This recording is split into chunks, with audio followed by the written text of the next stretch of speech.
Hello and welcome to the studio. Today I thought I would cover some frequently asked questions that have cropped up in comments under the videos, or people have just asked me in general. I do quite a few face-to-face workshops and online workshops, and I often get asked questions as I go along, so I just thought I'd answer those. Just to remind you that I have a new self-paced video course coming out. It's going to be towards the end of September now. And it's called Landscape Impressions. It's going to be monoprinting landscapes. So if you want to hear about that, do join my mailing list. It's ruthander.co.uk is the place that you want to go to, and just join up on the mailing list at the bottom of each page or on the contact page. You can also buy my Playful Printing video course that's currently available right now if you want to, which is everything you need to know about hand printing. Right, on with the frequently asked questions. One of the main ones that I get asked a lot is, do I use printing inks or paint? And the answer is paint. I use oil paint almost all the time. So this is actually the student colours that you can get in most art shops of oil paint.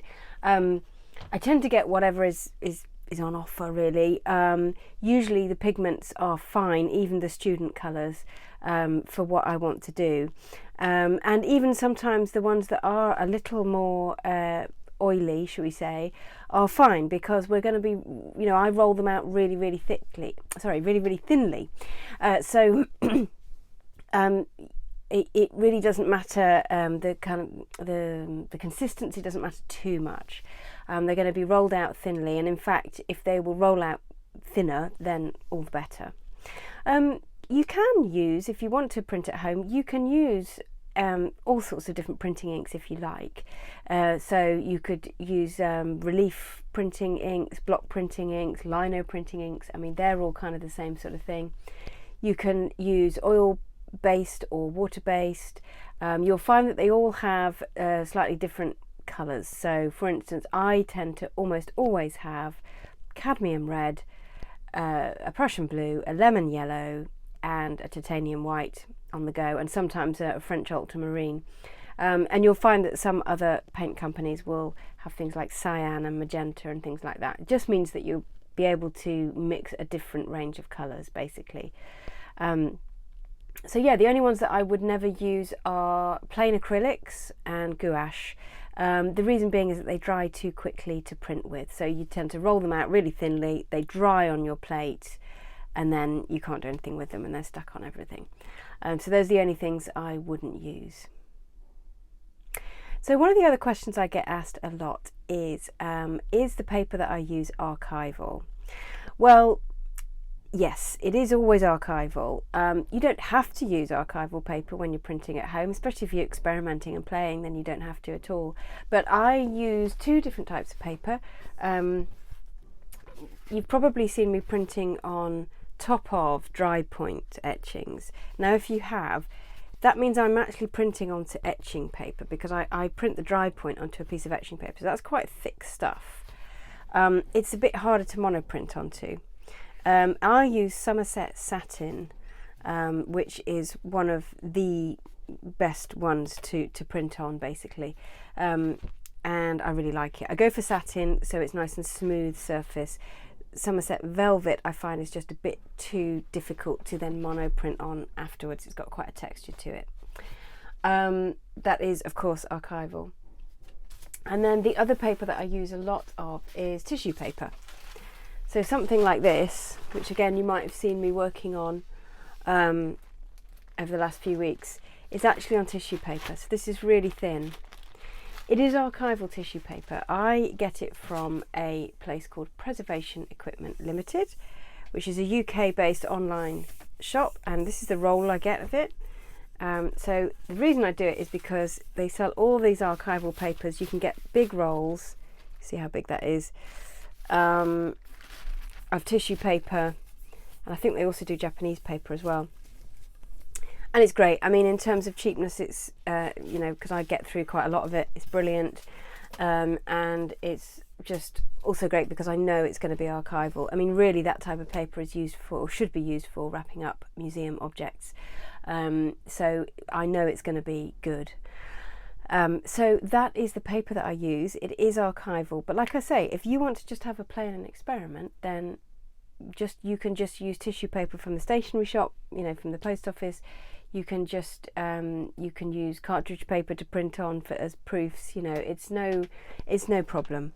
But I find that if often I will make something not meaning for it to be a piece that I really like, and then it is, and so then if it's not on archival paper, it will disintegrate eventually. So I try to stick with the archival.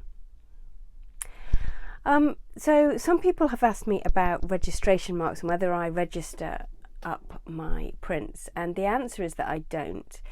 I started printing originally purely on tissue paper, and one of the great reasons that I like it is because you can see through it. So I can actually just, when I'm putting a piece of tissue paper down onto some ink that I've rolled out, I can just do it by eye because I can see through the paper, generally speaking, and I can see where I'm placing it. So I haven't tended to. It really is quite a simple matter though, if you wanted to, of just making some marks. If you've got a sheet of clear plastic, which is what I tend to use, or a piece of glass or something that's see-through, you can just make some marks on the underside or on the top with a Sharpie pen, felt tip pen, or you can put a sheet of acetate or something like that underneath where you have kind of drawn out the shape of the piece of work and also where you've placed your paper. So that is something you can do. I kind of like to live on the edge. Of course, with paper like this, I can't see through it, and I do sometimes make a mistake, I guess, because I do have to just place it down by eye without being able to see. One thing I do though, I don't know if you can see here, is I have put that piece of paper up against the window, and I've let the light come through. I've used it essentially as a little light box, and I've drawn the basic composition on the back. And the reason I did that was because I wanted to be able to then draw onto the back and know where I was drawing. So that is something that I do and is really useful. So just a sort of, you know, a window light box basically. One other question I've had is, do I make my dry points at home? The answer is I have done. Generally speaking now, I tend to make them with a press at Spike Print Studio in Bristol, which is my local open print studio. But during lockdown, of course, I didn't have access, and that's when I learned how to do dry point at home. It does take quite a lot of muscle power. You can find various ways to do it online, on YouTube in fact, and I may well be doing a video on that subject soon as well. And the method that I use is pressing down on your paper with a jam jar with a ridged bottom, and that's the best method that I found. If you're interested in that kind of thing, I am doing a dry point at home online live course. So that is via Spike Print Studio. So if you go to their website, spikeprintstudio.org.uk, you can book onto that. That's in October and November.